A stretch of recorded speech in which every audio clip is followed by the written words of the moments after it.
各位弟兄姐妹，大家晚安。非常高兴我们在今天每周三的晚上，我们能够同时间一起来聆听神的话语。在开始以前，我们一起同心来唱一首诗歌，愿你的话。在我们每一个人的生命当中，我们都渴望神眼中那个最真实的你。我们一起来用这首诗歌，主啊，愿你的话成就在我身上。主啊，我们渴望，我们渴慕你的话语，渴慕你的话语成就在我们每一个人的身上，让我们的心更加的顺服，单单仰望神。愿你的话语在这世代，让我们再一次重新成就我们身上，成为尊主为王的生命。愿你的话成就在我身上，我愿顺服仰望。愿你的话成就在我身上，因你是我的王。愿你的话成就在我身上，我愿顺服仰望。愿你的话成就在我身上，因你是我的王。你的灵，照你的意降临在这里，至高者的能力覆庇着地。我深相信你的话语满有能力，我愿意降服你，照你的话而行。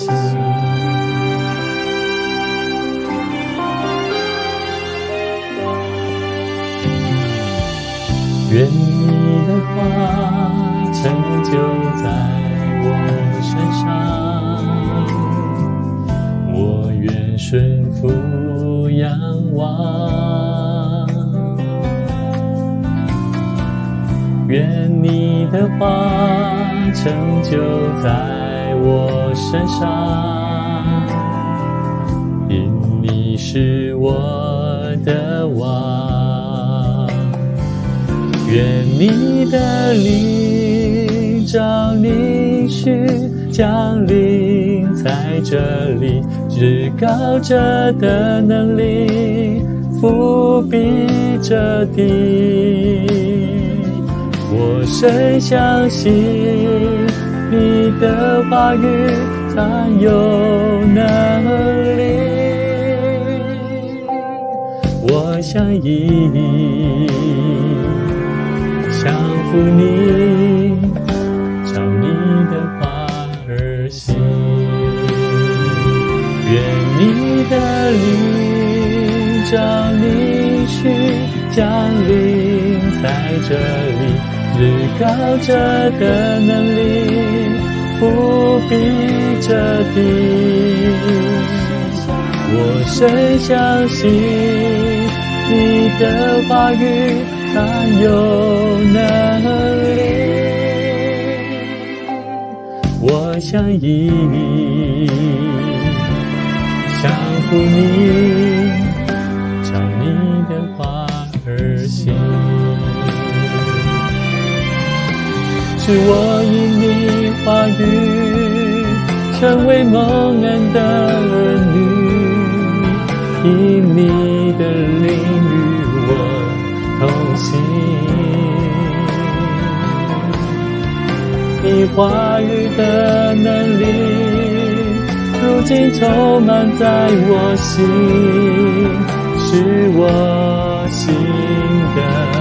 坚立。是我因你语，成为蒙恩的儿女，以你的灵与我同行。你话语的能力，如今充满在我心，是我心的坚立。愿你的灵照你去降临在这里，至高者的能力覆庇着地。我深相信你的话语满有能力。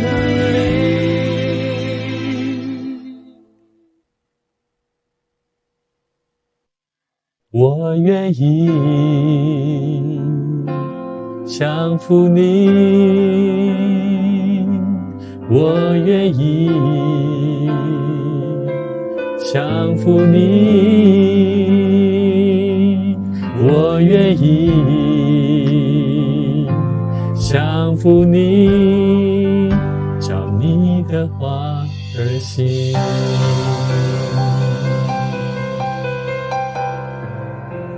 你的话而行。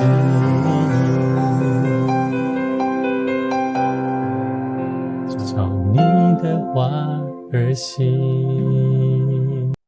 这时候邀请我们大家一起同心来祷告。慈悲爱慕天父，我们谢谢你，感谢你用你的话语能够帮助我们在人生的道路上，我们有顺服遵循的方向。透过你的话语，能够不仅让我们学习成就神你的心意，透过你的话语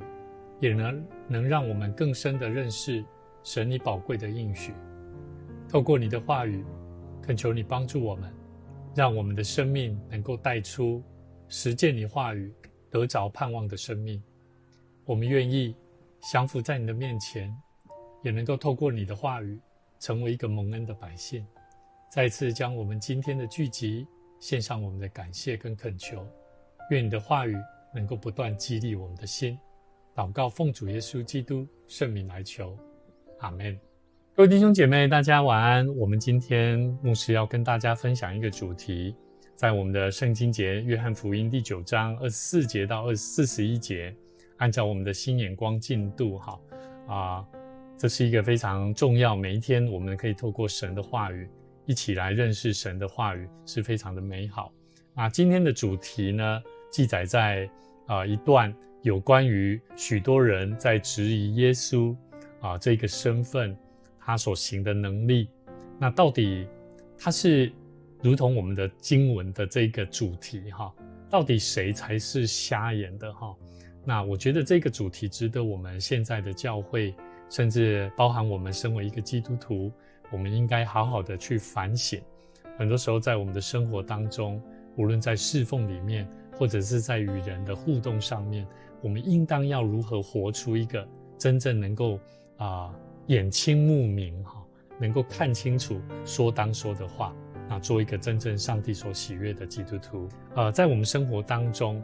不晓得你有没有这样的经验当你在家里面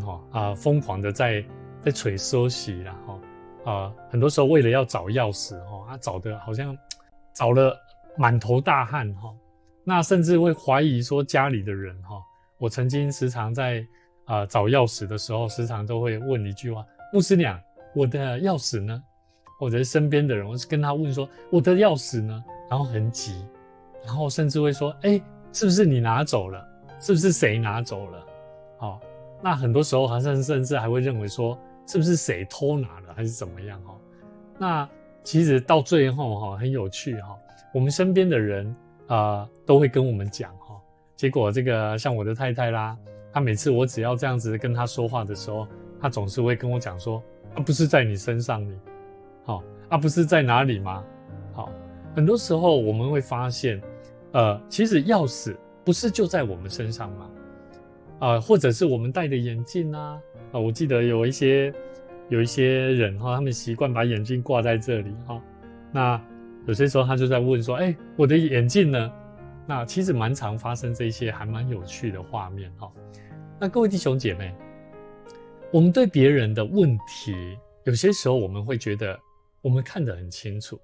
但对于我们的朋友他自己本身，他这个盲点却是看不见的。那曾经有一位指挥家那曾经就在说过一句话，他说最可怕的听众这个最可怕的听众不是聋子而是那一些自以为听得懂，而且却把他的耳朵怎么样，把它关闭起来的人。那这句话其实给我们很大的一个省思其实在我们的信仰的路上最危险的其实不是那一些不认识神的人，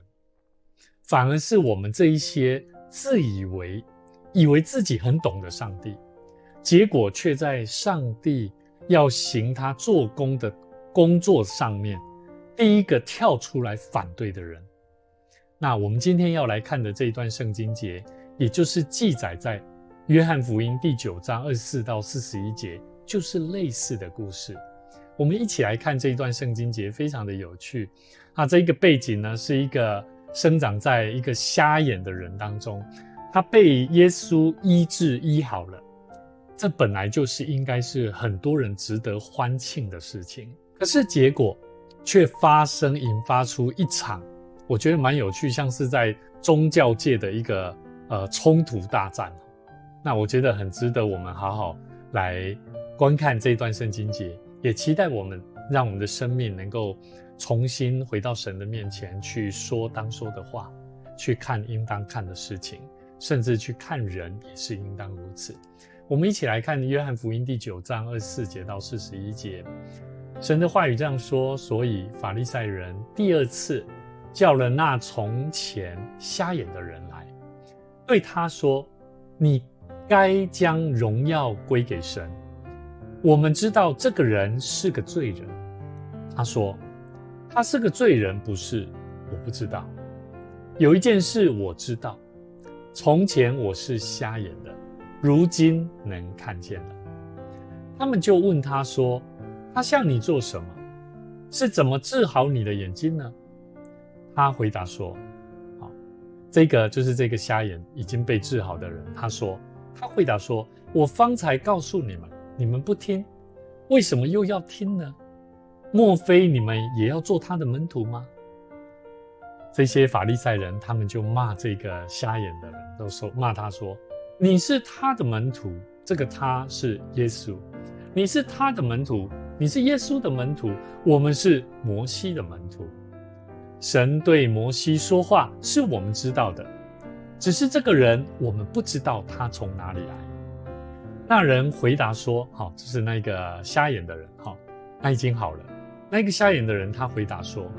，30节说，他开了我的眼睛，你们竟不知道他从哪里来。这真是奇怪了。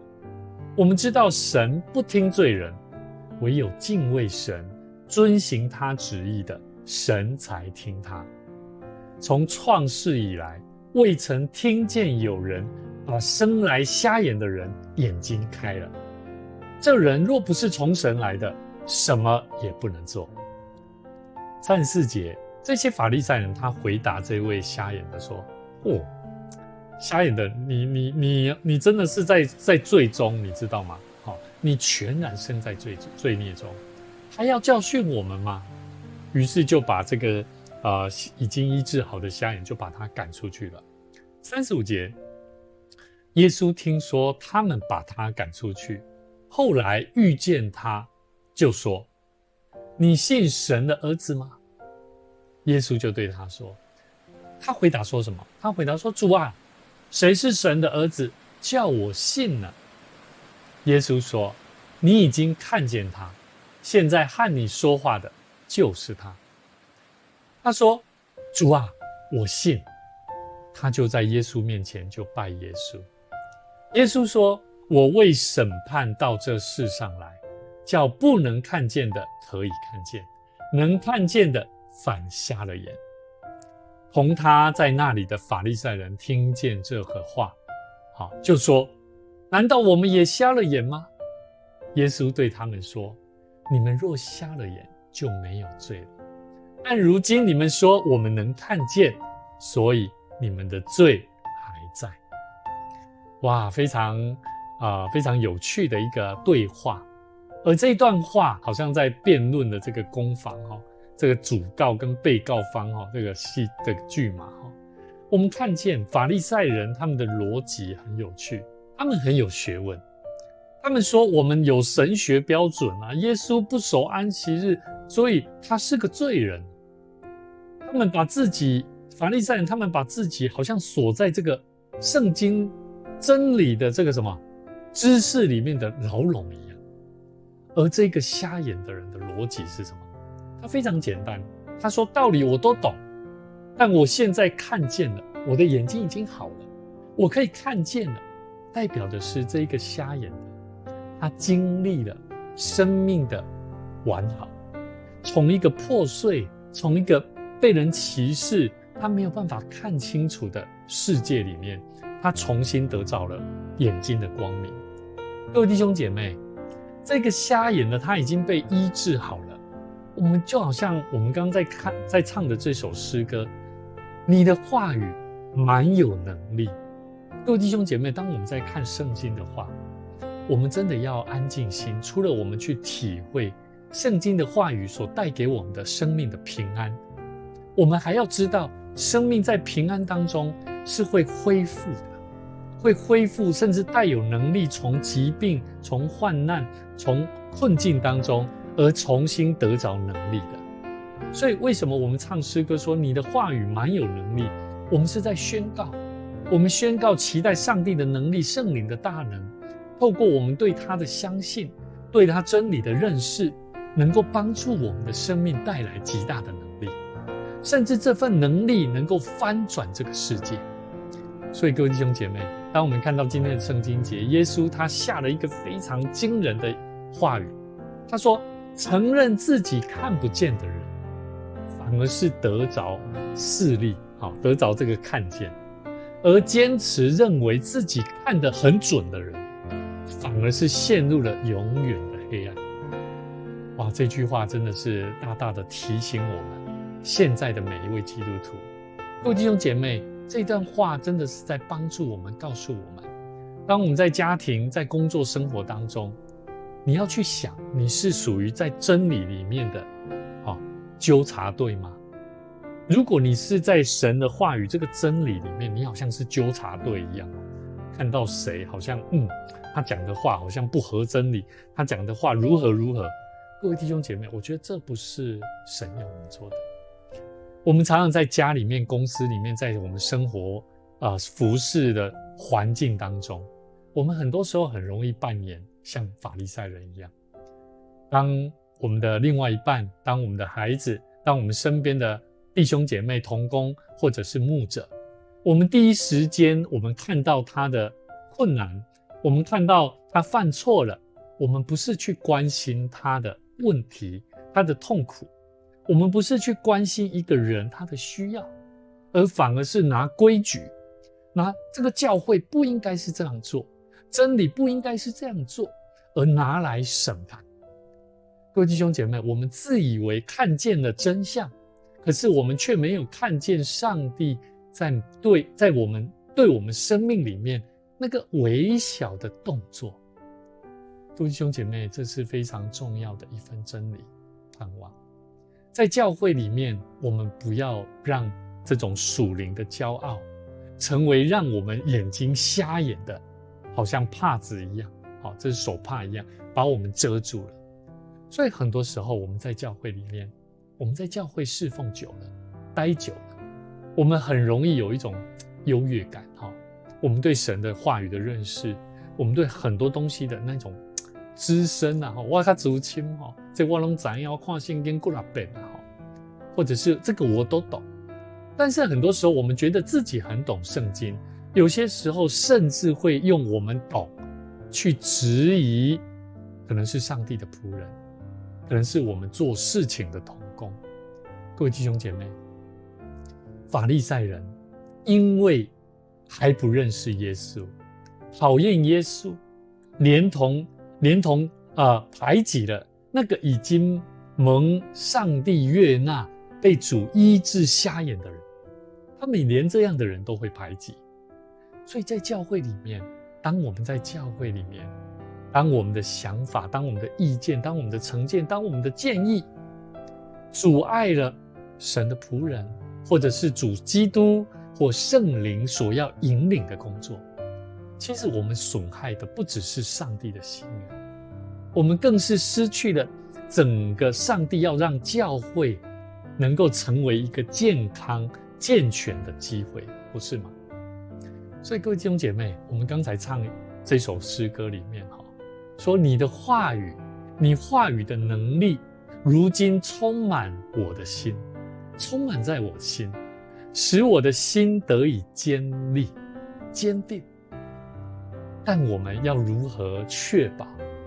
我们这一句话，我们刚唱的这些诗歌歌词，不是沦落为成为一个口号？我们只不过来唱诗歌，可是我们却没有对我们的生命里面去对我们自己的内在生命去说话。各位弟兄姐妹，我们期待我们每一个人能够得着这份真实的生命。我们要如何不亏欠上帝的恩典，甚至不落入如同像今天我们看的法利赛人的那一种瞎眼的认识里面。我们用牧师用3个方向来跟大家分享。第一个，我们要保有一个受教的心，受管教的心，我感觉很要紧。因为当我们有一颗愿意别人来教我们这份心的时候，我们其实已经承认我们是不足的，我们并不是能够凡事都知道的，所以你才会去请教别人。所以很重要，保持一颗受教的心。法利赛人他们为什么看不见？因为他们觉得自己已经看见了。我再讲一次，法利赛人为什么他们看不见？是因为他们觉得自己已经看见了。在生活家庭里面、工作当中，我们最容易犯的是，我早就知道他会如何，我早就知道这个事情会如何发展，我早就知道这个本来就是这样。当你说出这句话的时候，你就已经把对方与你的关系已经把它排斥在门外。所以各位弟兄姐妹，很多时候我们不要把神要做的工作放在门外，我们要承认我们自己是非常软弱不足的。认罪悔改的生命，就是把自己重新带到神的面前，带着一个我什么都没有，我完全没有办法，唯有神可以让我们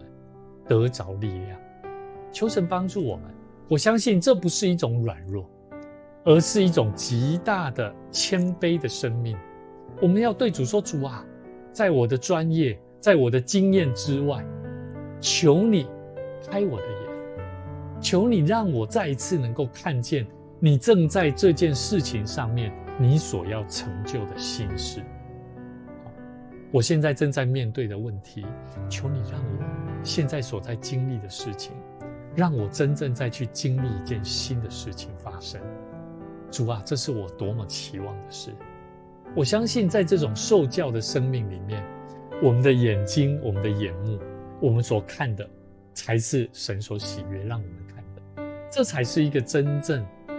看得见的人。所以第一个，我们成为一个受教的人。第二个，我想跟大家分享，就是我们要试着去支持，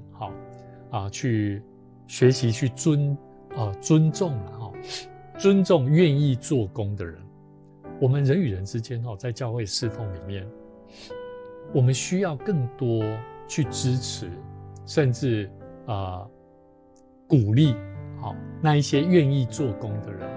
我觉得在教会里面，我们要时常鼓励这些人，彼此无论遇到了，我们就时常去了解一下，去想一下他正在做哪些侍奉，他正在投入什么样子的关系里面。所以我们学会彼此成全，学习去尊荣我们的牧者，尊荣我们上帝的仆人，这是一个关于一个很重要心态的转变。法利赛人他们看耶稣是看他哪里没有做对，但我们要学习看上帝的仆人和同工，也应当要类似这样子的心态。在哪里他们为我们在做服侍神的工作，我们也应当要怎么样？我们要尊重，我们要学习，甚至要尊荣神。所以各位弟兄姐妹，使徒行传保罗他在帖撒罗尼迦前书第5章第12节到13节，他说得非常清楚。他说：弟兄们，我们劝你们敬重那在你们中间劳苦的人，就是在主里面治理你们、劝诫你们的，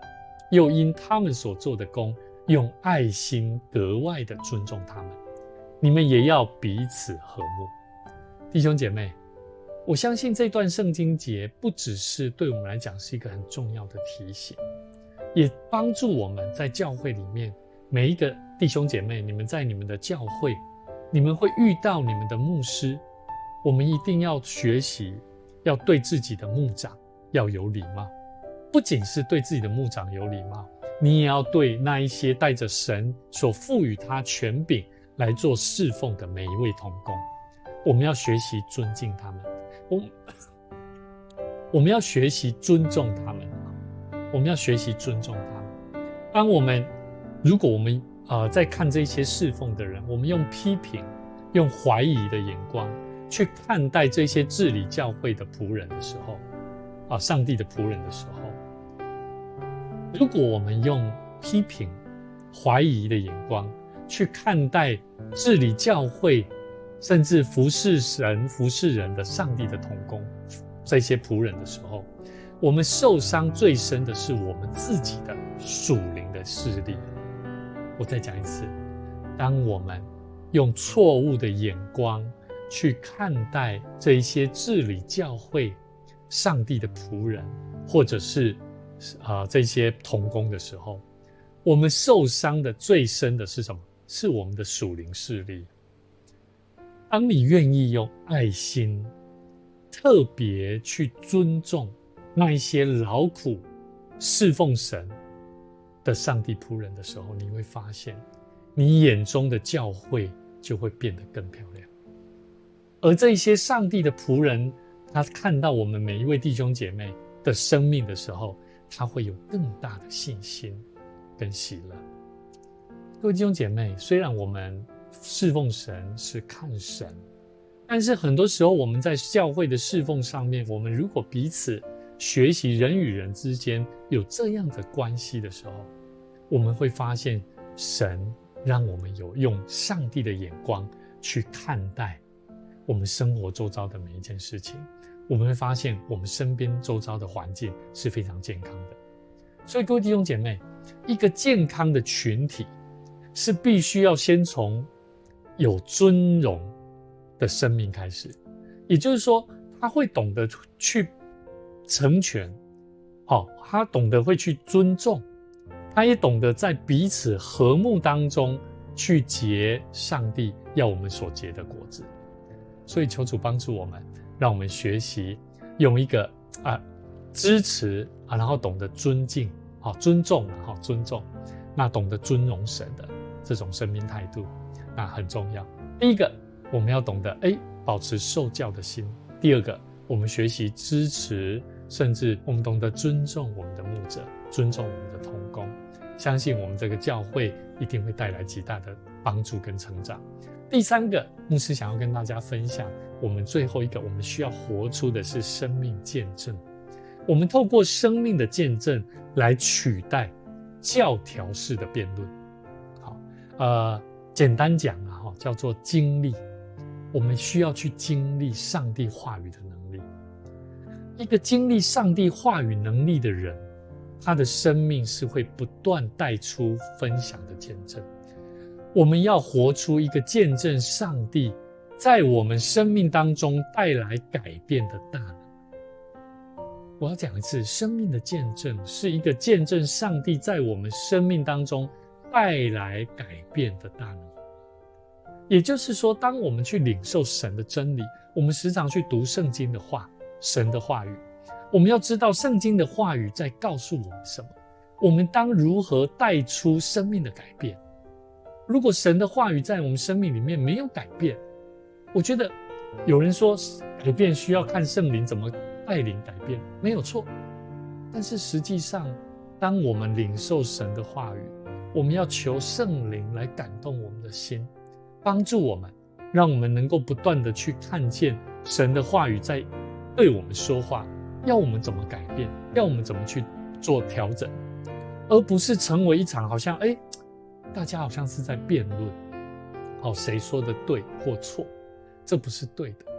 圣经可以去讨论哪里说的，哪里有去提到，但是我们看到今天的圣经节，我们看到这个被医好的瞎眼的人，他说他没有跟法利赛人讨论神学问题，他只说我以前瞎眼，但现在看见了。我再说一次，这个瞎眼的人他说我以前瞎眼，但现在看见了。但法利赛人他懂得所有的教条，但他们没有生命。瞎子不懂教条，这些原本瞎眼的人他不懂得教条是什么，但他有神的话在他的身上成就的痕迹啊！哇，我觉得非常的感动。在我们生活当中，我们不要总想着用道理、用真理去赢得别人对你的尊重。如果你懂得圣经，但你的生命没有爱，那种懂其实是一种伤害。真正的能力是必须要从神的话语里面，你要去经历上帝怎么在你的生命当中带来改变，然后去产生改变之后的影响力。所以各位弟兄姐妹，当我们说我们要来看神的话，我们也要去想神的话在你生命里面带来什么样的帮助。当你分享主的话在你身上做了什么，那种光是谁也辩论都没有办法打倒你的，因为人家就看见了生命改变了，他生命转变了，而且他的生命带来极大的能力。所以求神帮助我们，让神的话充满我们的心，不是叫我们成为一个瞎眼，认为自己已经够了，我会了，我得救了，反而是让我们的生命就好像一张会说话的字卡一样。当每一个人从你的话语，从你的生命当中看见说，你真的是一个已经看见生命真理的人的时候，那我相信就如同今天我们所看的圣经节，主所说的话，你们若瞎了眼就没有罪了，但如今你们说我们能看见，所以你们的罪还在。我们的生命，我们的罪还在，往往是因为我们认为我们都还看得见。我们求主帮助我们，让我们有一颗受教的心，我们学习去尊重，我们学习彼此好好的去领受神在这个人生命当中，圣灵在他生命当中所做奇妙的工作，让神的话语不断的提醒我们，也让耶稣来到世上告诉我们，是要让我们得着那救赎的罪，得着救赎的恩典，不是要我们去定谁的罪，是要我们有属灵的眼光。这个属灵的眼光的能力，只有当我们承认自己需要他，到他的面前认罪悔改，相信只要你愿意，让耶稣基督帮你把你的这个带有成见的眼光，带有成见的这个眼镜，让耶稣基督把你拿下这个有成见的眼镜，我相信我们的生命就会所看的事情就会不一样。求神帮助我们，祝福我们的生命能够不断的为主做美好的见证。我们一起同心来祷告。主耶稣，谢谢你，愿你的话再次成就在我们身上。求你赦免我们时常自以为自己了解，自以为是的那份骄傲。赦免我们在言语上对你的仆人、对你的同工、对我们的朋友、对我们身边的亲人的许多的亏欠。这个时候，我们要恳求你再次开我们的眼，让我们看见我们所要领受你丰富的爱与恩典。我们需要更多的包容，更多对人的怜悯。在领受神你真理的话语当下，我们需要更多对人生命的弹性跟看见，我们才能够有办法在圣灵的引领当中来建造合神心意，甚至满有喜乐盼望，也能够带给人平安喜乐的教会。愿你的大能透过神你的话语，在每一周每一个时刻，让我们学习安静心来领受那份生命的祝福。再一次在你面前祷告，奉主耶稣基督圣名来祷告祈求，阿们。谢谢大家今天晚上的收看，也愿主的话能够在接下来我们这一周当中能够不断的帮助各位，让圣灵充满我们的心，感动我们的灵，一起来为主做美好的见证，来让你的生命能够活得更不一样，能够活得更有色彩。愿你平安，我们下周再见。